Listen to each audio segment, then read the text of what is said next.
가정의학과 의사로 방송과 사업을 겸하고 있는 여에스더가 과거 한 프로그램에서 우울증을 공개한 가운데 안타까운 근황을 전해 모두의 눈길을 끌고 있습니다. 1965년생으로 올해 나이 59세인 여에스더는 가정의학과 의사로 방송과 사업을 겸하고 있죠.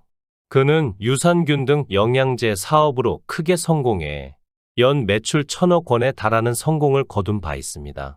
구독자 25만 명을 보유한 유튜브 채널 여에스더의 에스더 TV를 통해서도 다양한 건강 정보와 자신의 소식을 알리고 있으며 1967년생으로 올해 나이 57세인 남편 홍해걸은 대한민국 의학 전문 기자이자 서울대 의과대학 동문이죠.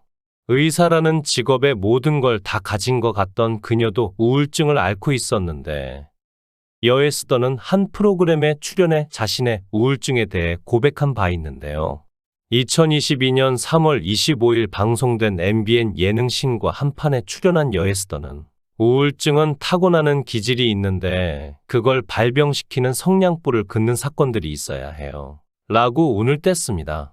그녀는 저는 집안이 굉장히 굴곡이 많았고 유교식 교육 때문에 다른 집은 주말에 TV 예능을 볼 때 저는 서예를 썼죠. 규율이 많아 방석은 한가운데 앉아야 한다. 여자는 문지방을 밟아선 안 된다. 학교에 다녀오면 절대로 나가지 못한다. 절대 남 욕을 해선 안 된다. 이런 것들? 그 화가 안으로 들어오며 저는 많이 우울했어요. 라고 토로했습니다. 이어 그녀는 전문의를 따자마자 우울증이 발현됐어요. 전문의를 따기 전엔 전문의가 되면 무지개 언덕 넘어 뭔가 있나 보다라고 생각하며 열심히 했는데 딱 전문의를 따고 보니 노처녀, 결혼할 사람도 없고 그때 엄청난 우울증이 왔고 그때 남편을 만나 좋은지 나쁜지도 모르고 결혼했죠. 라고 밝혔습니다. 또한 여에스더는 과거 MBC 휴먼 다큐 사람이 좋다에 출연해 산소에 방문하는 모습을 보여줬는데 2016년에 안타깝게 세상을 떠난 동생을 추모하는 모습이었죠. 두 사람은 항상 어디에 가든지 함께 다닐 정도로 동생과는 각별한 사이였으며 동생은 나이가 더 어렸지만 언니 여에스더를 오히려 동생처럼 대했습니다. 여에스더는 항상 어디 갈 때도 같이 붙어 있었어요. 동생은 무거운 게 있으면 내가 몸이 약하다고 본인이 들고는 했죠. 약체인 나를 돌봐주던 언니 같은 동생이었어요. 라고 설명했습니다. 그러나 3년 전 우울증을 앓고 있던 동생은 스스로 생을 마감했고 그 이후로 여에스더 또한 우울증을 심하게 앓았죠. 여에스더는 사람을 살리는 직업을 가진 언니인데 동생을 도와주지 못한 게 여전히 큰 죄책감으로 남아있어요. 라고 참담한 심정을 전해 안타까움을 자아냈습니다. 이후 우울증을 앓으며 마음 고생을 하던 여에스더가 우울증 치료의 하나인 전기경련 치료를 받고 호전된 근황을 전했는데요. 2023년 4월 15일 자신의 유튜브 채널 여에스더의 에스더 TV에는 우울증이 많이 좋아졌어요 라는 제목의 영상이 올라왔습니다. 그녀는 정말 치료받기 잘한 것 같아요. 치료 전 우울증이 심할 때는 남편이 보기 싫었어요.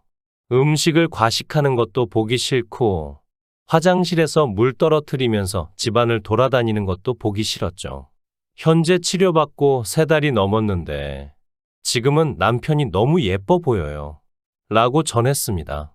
실제 여에스더는 집안 내력이 강하다면서 병원에 입원해 전기경련 치료를 총 18번 받았어요. 라고 고백한 바 있죠. 함께 출연한 남편 홍해걸도 아내가 최근 몇 달 사이 많이 좋아졌어요. 우울증이 상당히 심해 일반적인 약물 치료로도 전혀 호전되지 않았죠. 라고 밝혔습니다. 여에스더는 지금 돌이켜보면 의사였지만 20대 때 내가 우울증이 있다는 사실을 몰랐어요. 많은 사람들이 아침에 일어나면 상쾌함을 느낀다고 하는데 저는 19살 때부터 그런 걸 느껴본 적이 없었죠. 선천적인 약골이구나. 정상인보다 근육량이 적기 때문에 일종의 만성피로 환자구나라고만 생각했는데 알고 보니 그 안에 우울증이 섞여 있었어요. 라고 고백했습니다. 또한 여에스더는 우울증이 증상이 심했을 당시 많이 찾아보았어요. 심지어 실제로 벨기에나 스위스 안락사 지원 전문 병원을 검색해 보기도 했죠. 라고 말했습니다.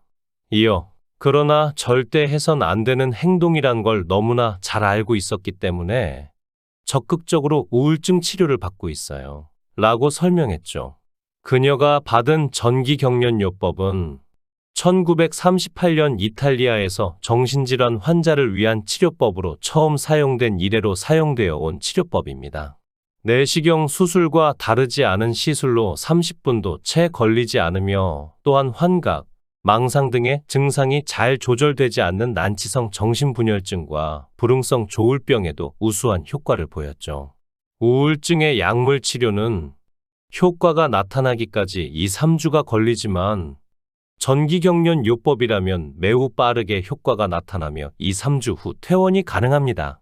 전기경련요법은 환자의 머리에 전극을 부착하고 뇌에 일련의 전기 충격을 가해 환자가 마취 상태에 있는 동안 단기 발작을 유도하는 방법이죠. 그러나 전기경련요법을 받는 많은 환자들에게서 일시적인 기억 상실과 같은 부작용이 보고되었습니다. 소설 노인과 바다로 가장 잘 알려진 해밍웨이는 심한 우울증을 앓아 전기경련요법을 받았죠. 해밍웨이는 치료 후 호전을 보였지만 부작용으로 기억의 일부가 사라진 것에 실망했고 결국 치료 이틀 만에 극단적인 선택을 했습니다.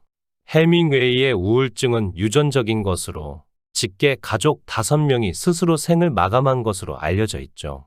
그러나 지금은 미디어에서 묘사한 것과는 달리 안전하고 다른 합병증을 거의 일으키지 않는 것으로 알려져 있습니다.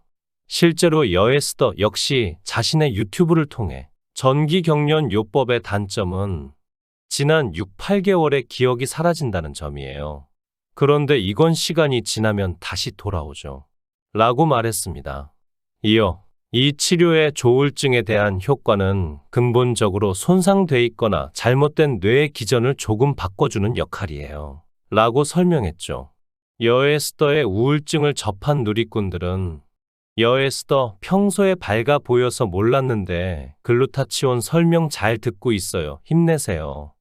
여에스더 유튜브 진짜 유익해요. 응원합니다. 아프지 말고 잘 이겨내 보아요 등의 응원의 메시지를 전했습니다. 오랜만에 근황을 전한 여에스더의 소식에 많은 사람들의 이목이 집중되고 있습니다. 당시 우울증으로 인해 안타까움을 자아냈었는데 호전됐다는 소식을 들을 수 있어 다행이네요. 모쪼록 앞으로는 좋은 일만 가득하기를 바랍니다.